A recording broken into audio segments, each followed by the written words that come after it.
All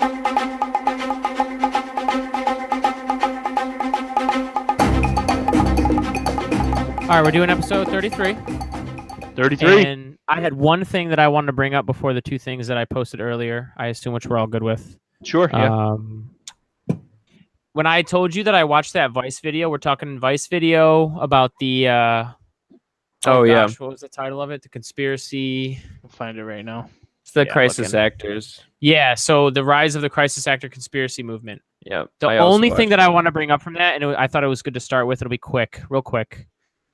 Chad probably hasn't watched it, so Chad, you can kind of you did? Okay, good. Yeah. You can kind of tell from that title. It's just basically a video about how there are people who are acting like all of these like mass shootings are faked, and the people in it are fake, and it's just the government posing to get it sounded like gun reform. Yeah. So the only thing I want to bring up from that is as far as being a Facebook or an Instagram or a Twitter, don't you think that there's a little bit of a responsibility on those? And it said at the end of the video that one of the pages did get shut down. But Jesus, we don't live in a world where it's difficult to find these pages and shut them down if you're Facebook from day one, I feel like. And if it is, fine, I'll take back what I said. But I feel like they could have been not. And this is where it gets tough, which is why I wanted to bring it up and see what you guys thought. I feel like you could have just shut down these like conspiracy hoax theory pages from day one. Like, why do you let these things fester? Now, there's definitely, I don't even think it's that much of an argument to be made, but there is one to be made about like, oh, should you just let people say what they want? But it's like, come on, if Facebook or Twitter is a private organization and they say, no, F you, we're not going to let you like post this, they should do that, and they should be able to do that, I think. But the problem that arises there is who's deciding the morals of what is and isn't okay? What does it matter? It's a private organization that grants you access to share stuff on that site.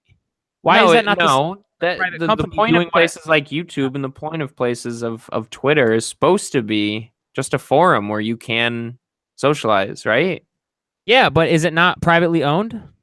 Yeah, it is, but okay. When everybody's using it as a place for, like, especially something like Facebook, man, a lot of people use Facebook, and what if Facebook started deciding to hardline filter out some content that wasn't like immoral or shady, but just stuff that they disagreed with?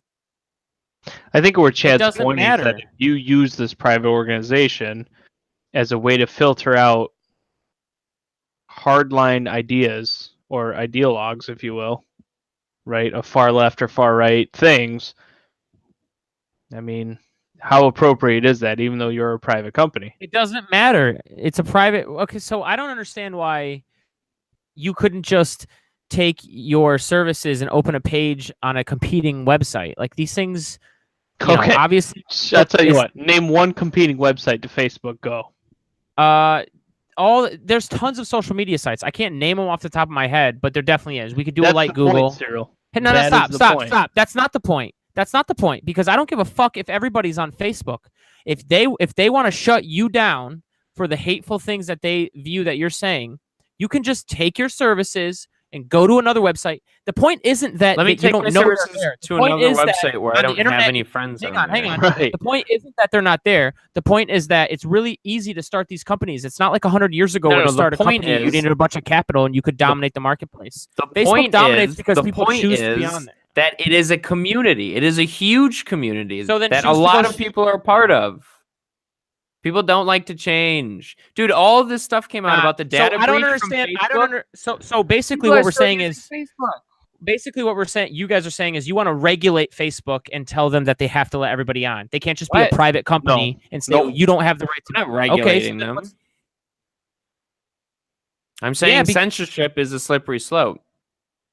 It's a private company. That's my argument. I'm not saying they don't have the right to do it. I'm saying it's a slippery slope. And the other I don't give a shit, though. That's their right to do it. It doesn't matter if it is. Of course it is. No, still a slippery slope. Especially when you're hosting online communities and then you start to be able to screen whatever these people are seeing.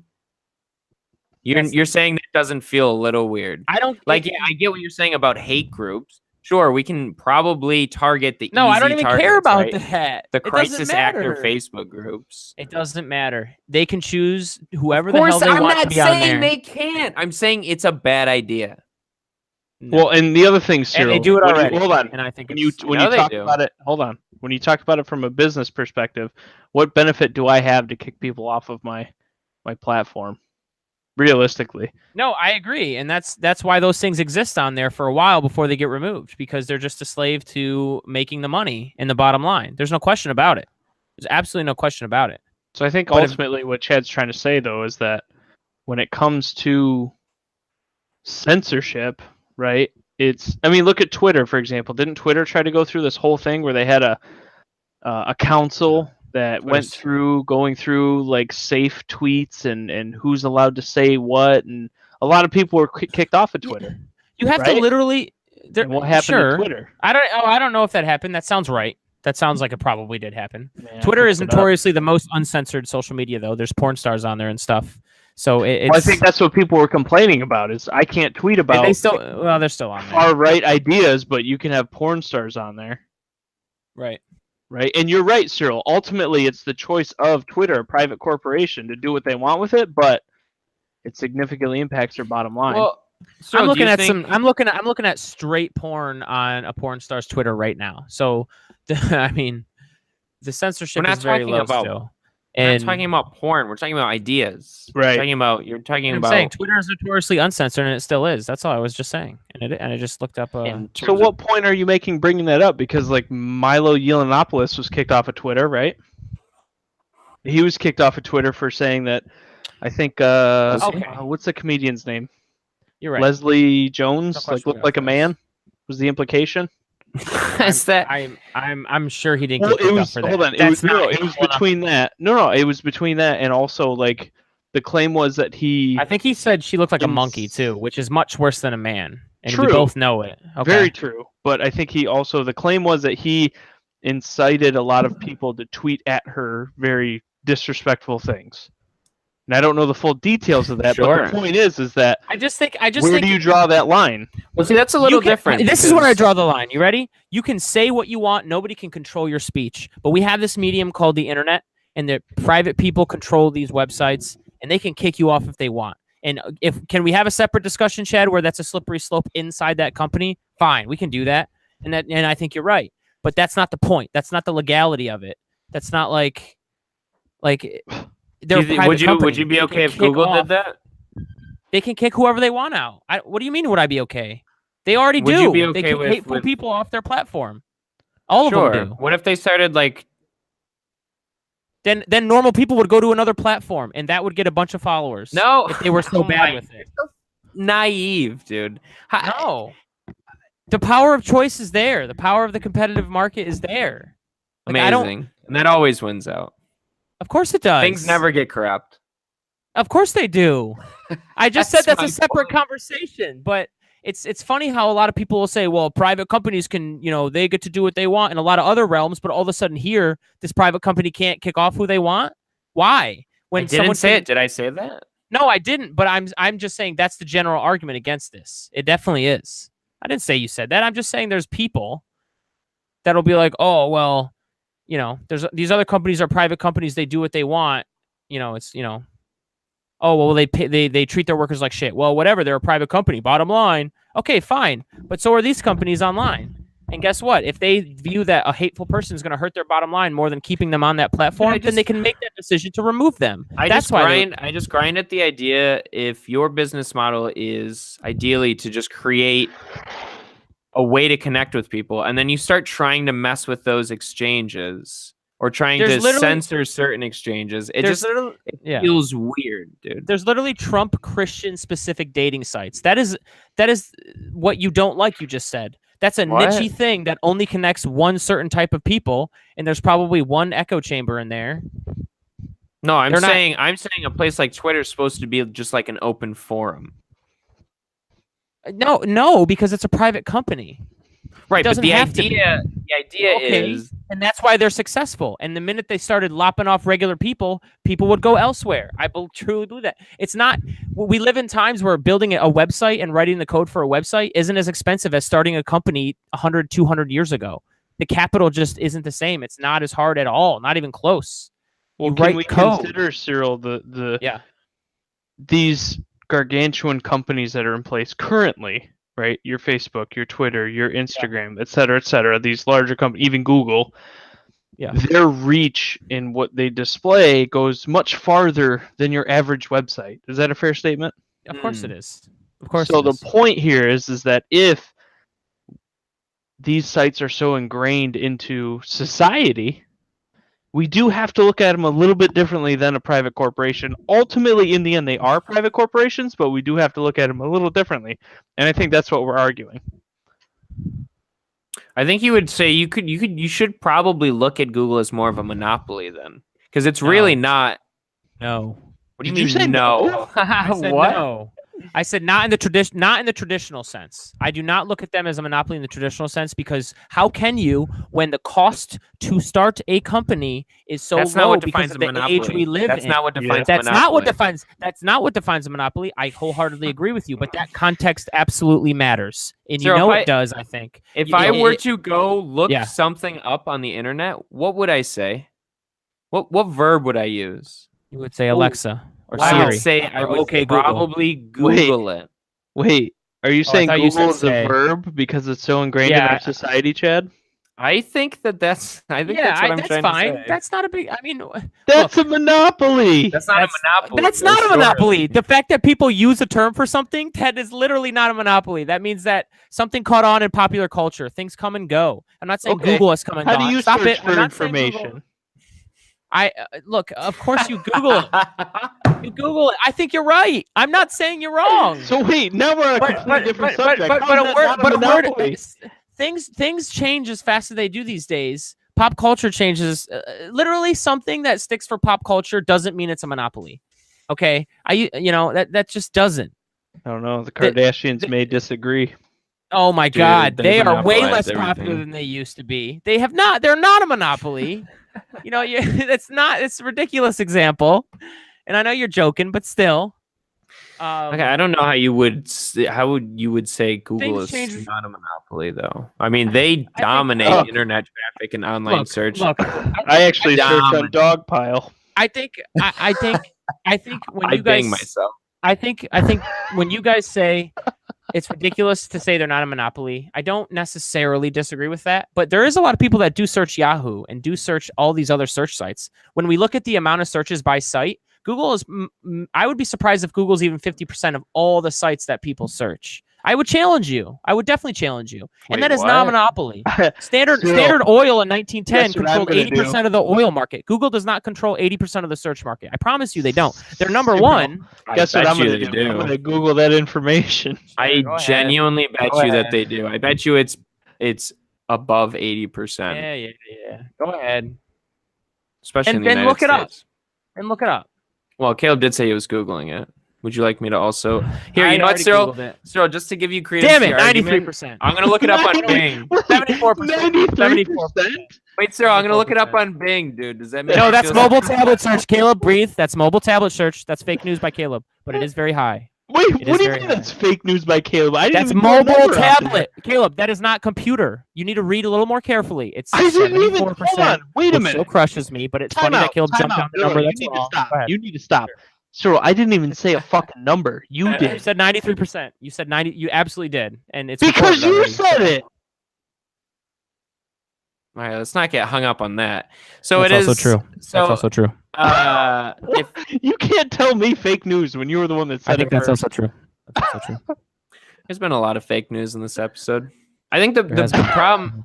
What I would compare it to. What I would compare it to. Look. What I would compare it to, Cyril, is if you let's say there was a local marketplace and people came and they could just socialize and they can browse things at this marketplace, and you had people posted up listening to everything and selectively tapping people on the shoulders and telling them to step out when they've heard something that they disagree with. When I see agree. censorship on Twitter, that's kind of how I envision that. I don't disagree with that. I'm just So saying I don't know why that. I don't know why there's a double standard as far as like the traditional private way you have a business and how, oh, they're private, they get to do what they want. Oh, well, they treat their workers like shit and they don't pay them a lot, or they employ illegals.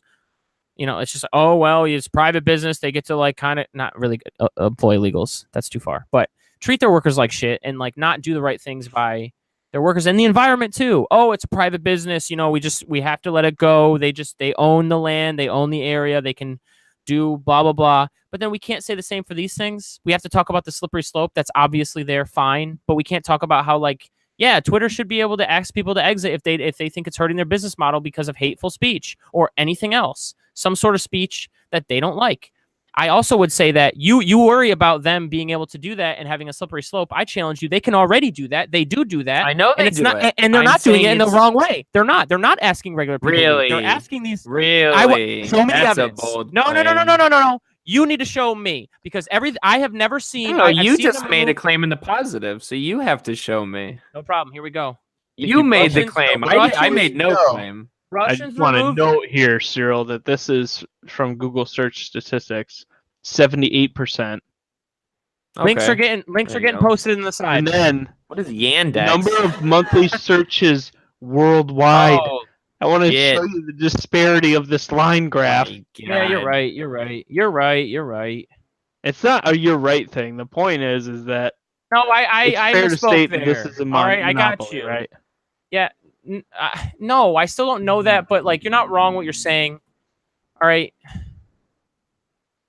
The way I see these things. Click those links, Chad. We just talked about this. Oh, what? Facebook Russian trolls removed. Okay. Hold on. I'm screen sharing it. Bear with me just a moment. So let's see here. Facebook said on Tuesday that it had found and removed more than 270 accounts and pages controlled by Russia's Internet Research Agency, the so-called troll factory that became notorious for posting fraudulent and divisive material on the platform during the 2016 presidential election. Mark Zuckerberg, Facebook's chief executive, told Reuters that the Russian company, which operates under several names, has repeatedly acted to deceive people and manipulate people around the world, and we don't want them on Facebook anywhere. But Cyril, isn't this proving a point to Chad? Well, hang on. Let me say something to Chad really quick. Okay. Show me the ones where they're removing normal people. Go ahead, Caleb. I think Chad's point here, though, is that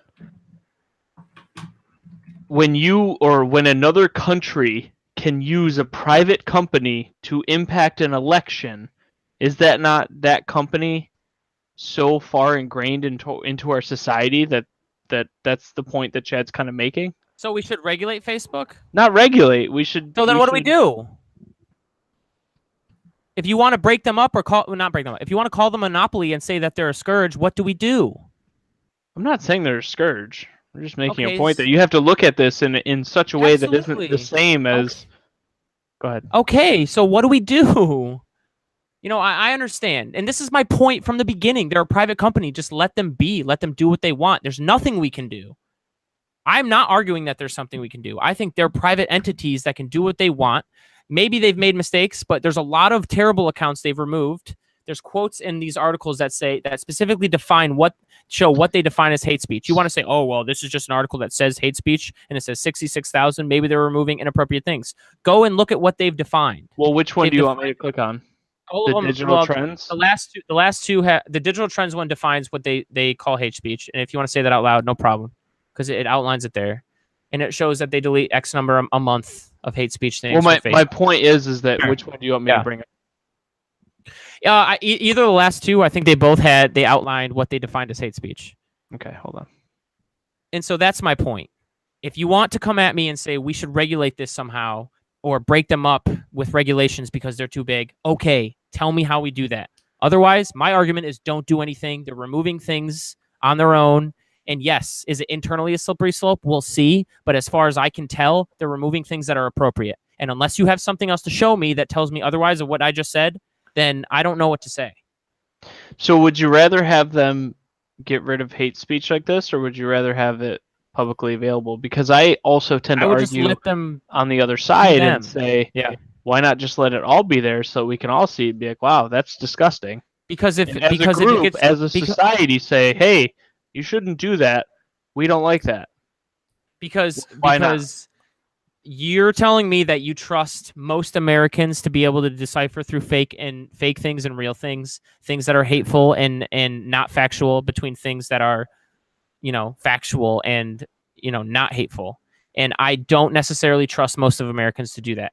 I don't. Well, why not? And, Where's and your evidence again, for that? this is a conversation that's separate than what I'm saying. Sure. Right. I don't have, I'm not going to repeat it, but yeah, these companies are private. No, I get that, but let's Sure. move on from that. Okay, And fine. say, why wouldn't you want them to publicly display their hateful message? Because I don't trust a majority of human beings to not be able to. Why?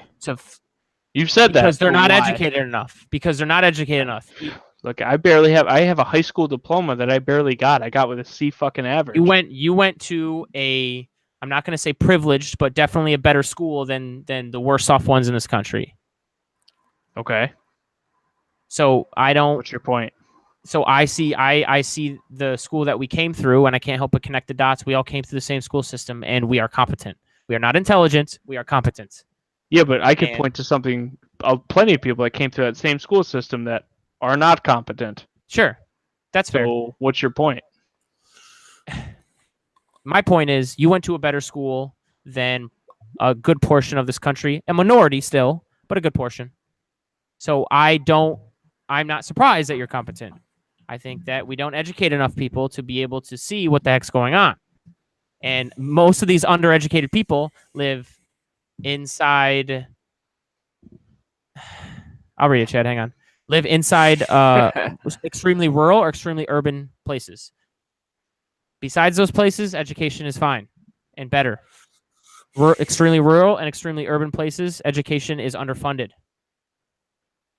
And there's not a good enough, and it's not just education, but culture there too sometimes emphasizes, things that are not, I don't want to say like helpful, but emphasizes things that are not, good for like achieving a high level of education. I'm going to jump in and say that this needs to be next week's talk, because this is obviously very heated. I think in the past couple of minutes. No, because I need to read more. Because I need to. Because I disagree with you, right? I think that you're basing this off of suburban schools, right? Okay, this is a whole other debate. This is a whole other debate. All I was saying is that I don't trust people. Right. Necessarily. I don't even trust myself sometimes. I've been duped. I don't trust human beings who are fallible to be able to. Wait a minute. But don't you have to be duped to learn from that? You can't just walk into it and be like, oh, I fucking know everything. That doesn't work that way. You have to be duped. You have to make mistakes. You can't learn until you make those mistakes. And that's why I would argue that you should, to a large degree, leave a lot of that up there. I also grain at the idea that I need some larger institution to hold my hand and tell me what is and isn't real and what should be allowed and what shouldn't be allowed. Really? What happens at? I think we're getting into different waters here, and I think we should talk about this next week. He said half a day suspension. Really, Chad? For what? What is that in reference to? To the article, the Forbes article. Yeah. What? Where? I don't know where you read that. It's right in the first paragraph. Right. So I've read much farther past that. Sure. So I'm gonna read just a particular paragraph in here. Hold on, Chad. Yeah, pull it up if you will. Yep. I think this is what I can't eloquently state, but this guy has done a better job. Or what? Look, I think that, Oh, which paragraph? Paragraph. For my last statement on this topic, and of course you guys can rebut after this, is you can say whatever you want out of your mouth as long as you're not threatening other people with harm or violence, right? Saying things is fine. Nobody can control that. That's ridiculous. But when we build a society online that is a privilege for you to take part in, then yes, these private companies can choose if you overall hurt their platform enough This is my issue with this. Is Instead my of help issue. it and say you are not allowed online. If you want to be online, how about you build your own internet and your own system to yeah, I know you understand, but brilliant. And Jesus Christ, you say that sarcastically, which kind of pisses me off, but it's not wrong. So whatever. Well, that is accurate. I am saying it sarcastically. Do you want me to pretend that I'm convinced by what you're saying? Because I'm not. So this paragraph in particular, I read. So you don't think that companies should be able to remove what they want because they're private? I don't think you've convinced me. No. What do you think? It doesn't matter what should allow an institution to regulate how people socialize. I'm not convinced by that, and I don't think I ever will be. Now, if you want to say that, hey, I want to know what you think. On what? I want to know what you think on that question. Should they be able to remove things that they don't like, that they overall deem hurt their bottom line or platform, as opposed to help it? I don't care what you think I think or what I've convinced you. I want to know what you think. Should they have the power to remove things off of the platform they've created? Yeah. Yes. Okay. That's okay. Fair. But it's a slippery slope. Sure. Now, if I could just read this paragraph. Yes. So the question of censoring speech versus ideas is not an idle one. Many outlets this morning picked up on a frightening instance of the Twitter algorithm's new power to police not only the language we use, but the thoughts we express. In this case, a user allegedly tweeted a response to a news report about comments made by Senator John McCain and argued that it was his belief that the senator was a quote-unquote traitor who had committed formal treason against the nation. Twitter did not respond to a request for more information about what occurred in this case, and if this was indeed the tweet that caused the user to be suspended, but did not dispute that the user had been suspended or that his use of the word traitor had factored heavily into that suspension. My issue is when I'm fine with them getting rid of people who are actively threatening other people or punishing people who are... Because people do go to jail doing that in real life. Of course. Yeah, that's I'm pretty sure that's the law. But I'm I also don't grind with the idea that we should get rid of figures who abuse their power and their followers and sort of guide that hate in a different direction. That's also, I think that's not okay. I think what we can agree on is that leadership matters there, and you need to have someone who will draw the right line. Because yes, you do want them to have the power to remove certain things that they deem might hurt their bottom line because it's hateful or what have you, okay, as opposed to help it. But you also don't want them going so far as to just start willy-nilly being able to remove whatever the heck they want internally, because that's dangerous. So look, your CEO needs to be the right kind of leader that draws the line at the right place. And that's why leadership matters in a lot of ways. Cyril, real quick before we move on, what if there is, people decide, I don't like this because I can't talk about my far-right viewpoints. I'm going to get off of Facebook and I'm going to go to Trump Book, right? Sure. And in Trump Book, when you log on, it's just insanely hate-filled. Sure. Are you okay with that? Are you okay with that being consolidated into a niche of the internet that nobody can see? I mean, obviously it'd be ignorant for me to say that that's not already happening, but my point is, I would say is that if it's on a platform in which most people are on, we can all see that collectively and denounce it for what it is, as opposed to hiding in the dark corners of our society and the internet where we can't confront it as a group, as a society. I appreciate you going in the direction of what we'd like to see, which is people denouncing it. But isn't that the goal here? The idea not spreading. But I think that, sure, there might be a little bit of that, but it seems to me, opinion by Cyril, that there is also a heavy counterbalance that seems to be either equal or more, where people are also getting convinced of this misinformation and going worse off than they should be and starting to believe this stuff because it's getting shared on a platform where everybody's on. If we consolidate them in a hateful platform and network, their hateful stuff gets shared only among their hateful selves. If they're allowed to post on a platform where there's a lot of people, which you just said, I would like to think that people would denounce and put those fires out. But first of all, these people don't usually have their minds being changed because they're extreme. And I think, in my opinion, the overall net accruement is in more of people saying, hey, look, this is something to think about. Look at this. Maybe Muslims are terrible and doing all these things that are potential lies. Or maybe, conservatives are doing all these terrible things and these lies, and people are believing it more. That's what I think. But here's opinion, though. Right, agreed. And here's my opinion. My opinion is that when that stuff is out in the open, we as a group can see that and say, I'm not going to engage with that individual, right? And those people, you're never going to convince the hardcore, right? You're never going to convince the hardcore right and the hardcore left. It's just not going to happen. And that's not my goal. My goal is to confront the hardcore right and hardcore left, to convince those who are watching to say, hey, that right there is not a very good idea. I'm going to stay away. Yeah. That's my point. And that's where I'm coming from. And this is where it gets tough. And this is where it gets tough. And this is where it gets tough, because this is another opinion of mine. I think you can do that more so in person. I think social media is actually corrosive for discourse. I don't think it's helpful. So when we talk about social media, it's a whole different conversation than just what we can do in person. We humanize people when we see them in person. Online, we're much more vitriolic and trolly. True. And so that matters, I feel. And I wonder how much of that online corrosive behavior does spill over, right? I mean, you look at what's this guy's name? Sidethorn and Conspiracy Grandma or some shit. What's their names in that? Yeah, that was Sidethorn. It was Sidethorn journalism. I can't remember the guy's name. Right. But the other one was Conspiracy Granny. Yep. Conspiracy Granny, right? How much of the way they act in public, the way they act, especially towards that pastor, right?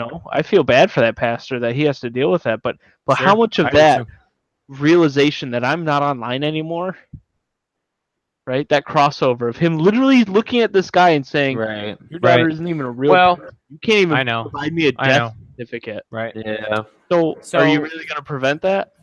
No, and that's why, and I couldn't help but think this when I was watching the video, and I'm glad you brought it up. Yep. I love law enforcement. That's why I'm glad we have the justice system, because we have a way to stay calm, call 911, and press charges, and we have a justice system to deliver justice. And there they go. They got arrested and they got taken away. That whole thing, but it's also difficult for those who are already in the right. I mean, that pastor had to talk about how those guys would literally hide and run every time he tried to confront them, because I understand in it's that tough, state, but justice was served, and we live in modern times where justice can be served in most cases. I think 200, 300, 400 years ago, it was a lot tougher. Do you think this is in any way, shape, or form, all of these conspiracy theories, all of these, flat Earth, things like that? Because I've heard this claim before, and I'm not convinced of it, but I pose the question here. Is this in any way connected to our general mental health in our country? Is that an ever-growing issue, do you think? Yes, and because I think related to that? Yeah, I think it is, because I think that you can get one person who is mentally unstable, who uses the power of the internet to change minds and reach people with their corrosive, nasty ideas. And there's always the opposite argument, Caleb. You're not wrong. Me and you watched that video, and we both sympathize with. We understand that these people are hateful and 99.9% not right and untrue and being assholes. And so we side with the people who we sympathize for and we hurt for, because they did happen. So our reaction is the right one. I just don't know if everybody would have the right reaction. I think enough people could be convinced. I think even if one person is convinced by these hateful people that otherwise wouldn't have been, that's bad. Sure, but at the same time, if that's out in public view, and I guess that's my point, understand. Is that whole public view thing. I would rather have Nazis in full view so that I could say no, and I could look at my daughter and say, no, that is wrong, and I'll tell you why it's wrong. I'll explain to you why it's wrong, and then you can make your own judgment from there. That's the point, I think, because we rail against this constantly, all three of us, this echo chamber of bias. Yes. Right, and that's bad. That's a bad thing. We don't want that. What we want is everyone shouting into the same chamber, so that eventually decent ideas. A meritocracy. And you know what? To be honest with you, real quick, props to that pastor. I mean, Jesus, for not clocking that guy in the face. Seriously, he is a better man than I. Oh, he's a significantly better man than I. I was getting so PO'd watching that guy talk. You can tell that he's had to go through this a lot. Times. Yeah, he's just numb to it. I think he even talked about in the video how these guys are just the tip of the iceberg. Jeez, how people come to the church to look and right. These guys just happen to be there at the same time, Right. you know. Right. And that guy, whoever that guy is, sad. We all need to be more like him, the pastor of that church. Yes, You know, I agree. because he kept his cool. He understood that this guy is just a crazy person, and tried his best to deal with him accordingly. And he handled it in a way that I'm not sure weird. that I would have. Quite you frankly. You could tell that they didn't want to run into him, and I was shocked that Vice caught him on camera. Very, very surprising to me, because the way that he reacted to him jumping out of that Jeep unexpectedly, he shook his hand. And I think he was just kind of shocked that they actually ran into each other, because and he said that they were trying to avoid him for a long time and they were successful. So he was like, oh crap, it happened. So he kind of shook his hand, and it's so weird how it plays out. He kind of shook his hand and it was like, here he is. Oh, it's the pastor. And then like, not even without breaking a sweat, a beat, or missing a second, he went right into like, you fucking son of a bitch, lying son of a fucking. I'm just like, what in the world is going on? It was so sad. Well, and they have a history together, but I think the fact that Vice caught this on camera, it's crazy to see, and this is what I'm talking about, Cyril. That interaction between people who are just way out there. I know. And then people who are sane human beings that go, look, I understand that this guy doesn't have his wits about him, and I need to deal with him accordingly. And I have to be the bigger person. I have to be the bigger human. I have to understand the context of what's happening here and deal with it appropriately. And that, if we could have that online, that would be, right, in a perfect world, as we always talk about, having appropriate discourse and dealing with people who are way out there properly. Well, one thing I also considered when I saw just how much of an asshole this guy was being to this pastor's face, who had recently lost his daughter, right? It had only been a couple years, right? Not even. Regardless. I don't think you ever get over something like that. But no, of course not. But like, you know what I mean? Like, Jesus Christ, man. The one thing I did consider is I wonder how that exchange would have gone if the cameras weren't there. I wonder if that guy would have been as ballsy as he was. I truly think that if they met each other, those cameras weren't there, and it was just those two guys, that guy would have just tuck-tailed and run again. You know what I mean? Like, yeah, these people feel so safe online, and they feel so safe in front of a camera. But dude, when all that stuff is gone and you are talking to another human being, I refuse to believe that he would be as much of an asshole as he was. But I don't know. That was one thing I considered. Yeah, but that's the thing though, Chad, is that guy was still an asshole. Right, but the cameras were there. This guy felt safe. He felt safe. When you're just talking to somebody like that, if it was just them two, I don't think it would have played out like that. I don't think. Because I don't know if you saw, but you know, Granny Conspiracy or whatever her name is, she had a GoPro the whole time. Yeah, she was filming as well. But that's a valid point. Because you feel safe, and it's part of your online identity. And oh no, I feel so lost in the modern world. I need an identity, so I latch on to bad ideologies. Jesus, man. I know, dude. It's sad. Shall we move on? Watching that, you know what else we should watch for the next week? You guys should watch the next. I already did. Rise and Fall of an Alt-Right Gladiator. Oh, I also watched that. I didn't see that. No, I hadn't seen that yet. Well, dude, I'll be honest. Next week. I clicked on that link that you sent, and I just went down a rabbit hole of these weird documentaries that Vice has done. Yo, I'm not a big fan of Vice in the way that they tend to be very left-leaning, but what I am a fan of... It's a mixed bag. They give a fair shake to just about anybody. I was going to say, why are they left-leaning?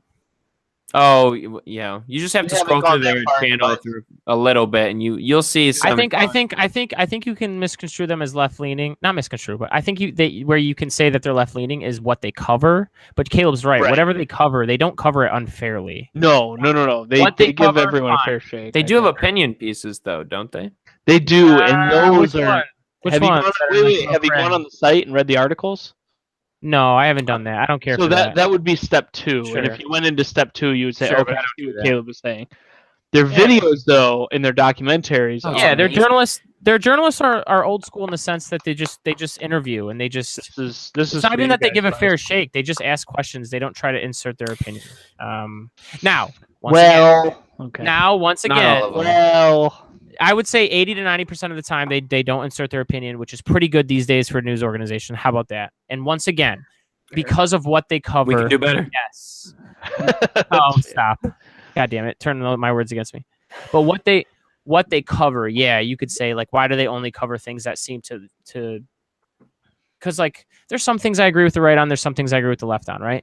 It seems like they cover things that, like, most level-headed people like us would be like, okay, well, this is kind of just like, it falls in the left kind of is right about this. They cover a lot of climate change. They cover a lot of things that are just like, all right, well, there's just a wide swath of things that get discussed, and they cover. I hold on real quick. You're right, but I just sent one that this one's for next week. Okay, I really want Cyril to watch this, and I want Chad to watch this specifically so that they get a bit more perspective. Yeah, Interesting. Yes. Cyril will eat this up, I think. I think he'll have a lot to say about this. Not surprised. I'm surprised I didn't see that in my suggestion. Let me tell you, when I did go on that binge, so real quick to give people context, it's how the KKK preys on American veterans. Yeah. We'll do that one next week, though.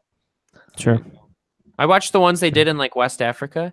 Dude, those reporters have got a set on them. I know, dude. You're right. They are. I think in another life, I would have been a war journalist. That would be a very cool job. I certainly would not have the clackers to pull that off. Oh, the clackers. There you go. I'm just saying.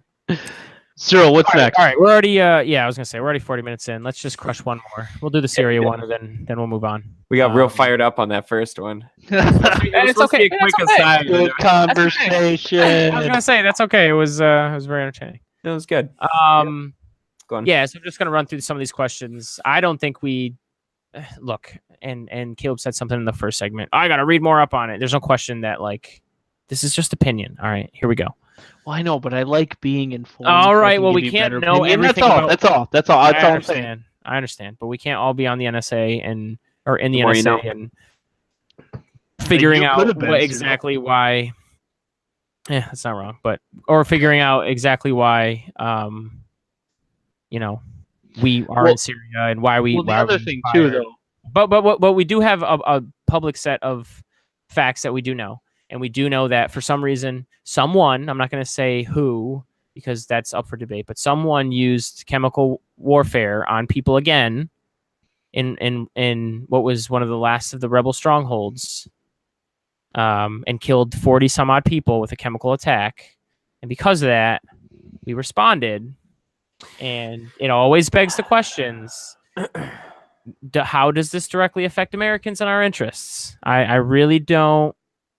I would say there's no question that difficult decisions need to be made sometimes, especially when you're the president of the United States. But for sure, I think Trump, not even Trump, but I think there's a lot of anti-establishment feeling in the last couple of years in America. And one of the things that is anti-establishment is, like, we don't need to be fighting wars that, like, we don't need to be spending all this money on because we got all these problems at home. We could use this money and fix infrastructure. We could use this money and just, like, serve our people's interests better. All right. I think I could care less if people get angry that I say we should think about ourselves first. And then if we get our crap together, then we can think about others. And I think the best way to serve these nations that are war-torn is by taking in refugees. Not a whole bunch, but enough. Because then we're serving the interests of the people who are trying to get out and are trying to escape a war-torn country. And in that way, we can just figure out what's going on here with our money and saying to some refugees every year, yes, come, we're going to vet you, but you should come. And that's how we're helping the situation. We'll take in refugees to our beautiful, glorious country. Go ahead. I think what's difficult here is this idea of how it impacts America. And I think ever since 9/11, it's too easy to make a case of how it can impact your country because we are becoming a global society. We are becoming a global economy. And it makes it, to me, it requires a better definition of how things impact America. And that's where I feel like the crux is, because right now a lot of people are still stuck in that mentality of, well, if chemical weapons are used there, how easy is it to use chemical weapons here? Or, for example, if terrorists are alive and well there, they can continue to bolster and receive the funding, however they receive it. For example, like with ISIS, with oil and et cetera, to get people here to commit attacks or terrorist attacks or what have you, or into Europe, for example, right? That, I think, is such a broad definition that I think Congress and the CIA or the NSA or the FBI or any acronym of government agency can use to justify those actions. And I think that needs to be better defined. Step one. Sure. Right. I think something else to consider here, because I'm certainly inclined to agree with you. I feel like there are a lot of things we need to solve here at home first before we start kicking down doors around the world and trying to correct other people's behavior. But there is something to be said, or at least a question to be asked. What responsibility does the international community have for atrocities committed in other countries? Like, at what point should we do something about it? Because Rwanda genocide kind of came and went, and we did a whole lot of nothing, and a whole lot of people died.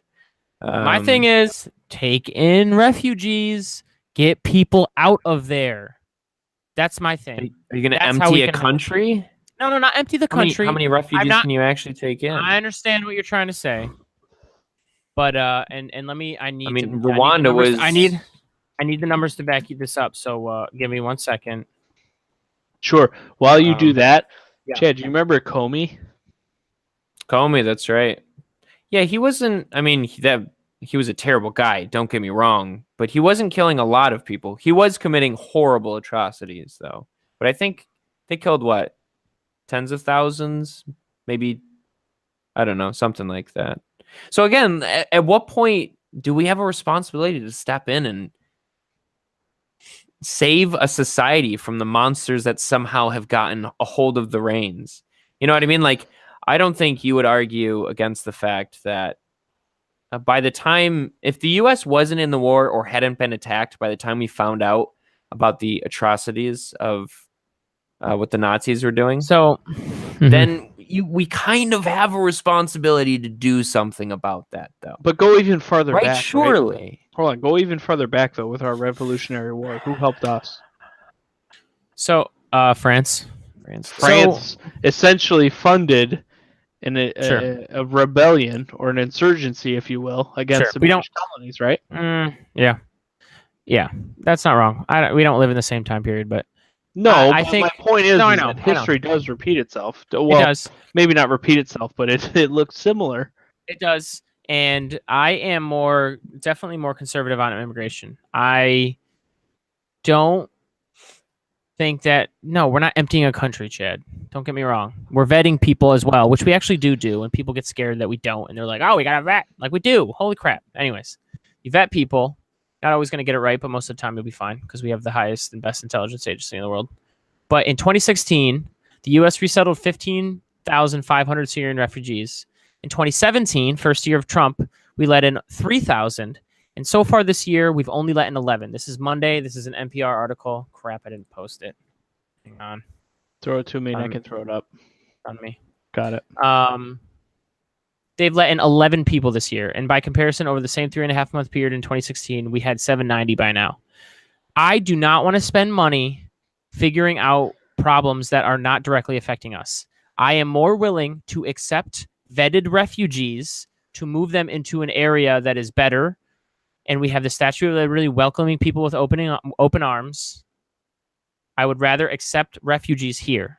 Not a whole bunch, not emptying the country, but we need to make an effort. And we are not making an effort right now, and we should be. How many people? I mean, 15,000. You realize that is there not are a big number. That is not a big number at all. That's what I'm saying. There's 5 million Syrians displaced out of Syria. Germany has. You can't always either just take in refugees. Germany has either pledged, or I think they've already accepted 1 million.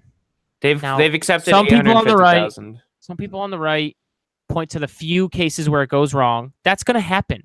I would tell someone on the right. Not on the right, I shouldn't label, but I would tell someone who was like, oh, well, these refugees, bad things happen, you accept them. Yeah, if you want to point out the 100 to 200 out of 850,000 bad things. See, this is where I would disagree with you.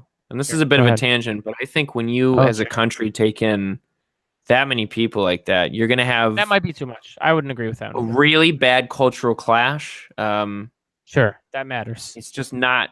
It's. I mean, if you ask anybody inside Germany, it's It's But that's why- really hard right now. There are a But lot that's of why issues. but that's why this is astounding that Trump gets to get away with looking like he does something. Not that he is getting away with it. Some people probably, I hope, are seeing through this. But we're not resettling any refugees. We've done 11 this year. Okay, That's we can crazy. vet better than any country with our intelligence agencies than any other country by far. No, I get that. Okay, I understand that. Some mistakes will happen. If that's what disqualifies us from helping anybody, then I can't have a conversation with you, right? And even in the Obama years in 2016, the numbers, Chad's right, weren't even that high, but Jesus Christ, at least we were giving it a shot. And then I would say one last thing to that. I've read a few articles, and I'll find them right now and let you guys respond what I'm ranting about right now. But I found a few articles where it was like Trump warned the Trump admin, not Trump himself. The Trump admin definitely warned Russia about the firings before they happened. These bases that they attacked, yes, they were facilities where they do develop chemical weapons and stuff, but they were emptied out before they shot the missiles. And there are some articles that argue that this really didn't do too much. It was just they shot a bunch of missiles, kind of to say like. And maybe there's an argument to be made that just shooting the missiles and having that be a show of strength does something fine, but it really didn't do too much. I think that coupled with the fact that we're not accepting any refugees, that's a little sad and embarrassing. We're not helping these people. We're not. Of course we're not, but you're saying we have no obligation to help them outside of our own country. And that's right. I don't know that I agree with that. I'm saying when the White House declares victory and says we are absolutely helping these people by firing these missiles, but then not sharing that they're not taking any refugees in, that adds up to them actually not lying about it, but being super disingenuous at best about how they're helping these people. They're not taking any of them in, and they're firing. I don't know. Yeah, I mean, like, I'm agree. I totally agree with you. Sure. I guess that's what I'm saying. My aside so was I would just hope we would. And I went on a little tangent there. You're right, but I just refugees is the answer for me. I still don't think we should be firing the missiles. That's not a good answer. I don't. Why is that not a good answer though? I just told 5 million refugees outside of Syria. No, but you can't just take in 11. That's not even trying. Really? Come on. Yeah, but are you going to resettle 5 million? Is what I'm asking you. No, but I'm telling you, it doesn't have to be that we empty the country. We can take in. So if you really want to help these people, what you should do is go inside the country and try and help out there. No, wait, how is that going to work? Hold on. What number, Cyril? Then what is the number? If we took in 50 a year, we've got a much larger country than Germany. We can do a lot of resettling 50 things. 50 what? 50 people a year? 50,000 people. 50, okay, I just 50,000. Yeah, and we have a vetting system. We do, and it works very well. And if you're worried about the onesie twosies out of a whole bunch of people that might ruin it for everybody, and that's why you want to shut the whole thing down, then I'm not even going to have a conversation with you because that's ridiculous. Sure, but I think more people are concerned about work. So you bring in 50,000. Hold on, you bring in 50,000 refugees, right? If you have X amount of jobs. Well, if you make the economy good, right now we're hurting for workers. It's actually a good market to be a worker. We're at our lowest unemployment rate. Yeah, it's a good market to be looking for work. Minimum wage, sure. Hi, I work at Best Buy. Oh, we can have a conversation about this, boys. How we should be paying workers more. Oh, we can. Oh, don't get me started. My rights are getting trampled on. If you bring in 50,000 people that have lived in a standard that is not first world country, or in a culture that is drastically different, I also think be thankful and work hard. Hold on, they can be significantly abused as well, Cyril. Yeah, they could be. Well, then just protect them. Like they have rights that we should be protecting them anyways. And if you mean by abused, they're not getting their rights guaranteed, then sure, we should be doing that by them. Why wouldn't we? They're getting paid under the table, diddly squat. No, because if we accept them as refugees, they'll get work permits. They will. Yeah, that's not how that works. They're not illegals. They're refugees. No, I understand that, but sure. At the end of the day, if I go to a refugee and say I'll pay you $4 an hour, and that's 8 times as much as they were being paid or living wherever they came from. What American that has a social security number is losing their job because of someone getting paid you're gonna work that job at $4 an hour? Is that what you're gonna do? But I would have worked that job at $8 an hour. Sure, then we should enforce that. I think that we should root out these people who are paying under the table because they are breaking the law, and make them pay the minimum wage because that's how it works. Right. And if your argument once again is that means they're going to take some jobs from this person, I think there's plenty of jobs to go around right now. No, I agree with you, but that doesn't mean that's not going to happen. I'm confused. What are you confused about? That doesn't. What do you mean by like that's not going to happen? I don't. People are still you mean we're going not to going do to that? enforce it? Well, then we should. We should figure it out and enforce it more. There should be wage police going around and making sure people are. I don't know. Amazing. I'm just shooting from the hip now. Excuse me, sir. How much are you getting paid hourly? Okay, Yeah. what I wanted to say though is that at what point are we? At what point we have an That was obligation, humanitarian-wise, to actually intervene? That was funny. Because I don't think you would argue that we should have probably stopped Hitler and gotten rid of that guy. He was kind of a dick. You know what I mean? But I think that's apples to oranges. There's nobody that's taking over large swaths of land and taking over some of the biggest but some of the biggest powers in the world. No, but you're talking about a country that is now there's small-time genocide always unstable. going on for sure, but right. Well, yeah. I mean, that's what I was saying. That was the only two things where I could see you might be justified, or you probably should be compelled to do something. But it has to be an international effort. We can't have the U.S. just dropping their balls on the table all around the world. If coming out of Syria, it wasn't rebels versus Assad and government forces, and it was a legit civil war that's a power struggle and all that. But it was like, oh, this one power or the government in power in Syria has a complete and total grip on it. There's no civil war. There's just they have the grip on power, and they're massacring people on the same kind of people, and it's genocide. Then yes, and I do not oppose us going there, of course. But if he's shooting off chemical weapons and killing tens of people at a time every once in a while, I don't know. I don't think these missiles did anything, and I think we forget too quickly that this happened last year, and Trump fired missiles then, and it clearly didn't prevent anything from happening again. Right. And it's horrific, and I don't want anybody to die. But the idea that that we should definitely do something after it happens once a year. And also, I think it's not a big deal that they did something because it's really not that much of a response. It's not like we're going to war, and I can see that point. But it's the fact that they declare victory, right? It's not victory, but he said mission accomplished. He tweeted that. He tweeted that. That's the kind of crap that I'm talking about. It's like, oh, we're doing great things. They're just the straight bold-faced lying about how they're like their plan is great and they're doing great things, and they're really doing nothing. So like, that matters too. Yeah, sure. Two things. I think Bush did the same thing on a Navy ship in like 2003. He did. He did. And like very two, quickly after we invaded Iraq. Right. Number two, I do want to go back and revisit the wages thing. Oh man, let's do that next time. Well, no, just really quickly. That was kind of a stupid point, but at the same time, I think that's kind of part of the reason why we have these conversations. Right now, I said that out loud, and that sounds like a fucking idiot thing to say, and now I'm going back and saying I got to think about that again. Oh, sure. Well, my point there is the whole point of having these conversations is... Wait, whose point was stupid? I don't understand. Talking about talking about himself, Oh. Yeah. I'm talking about me saying, now that I think about it, that was kind of fucking dumb.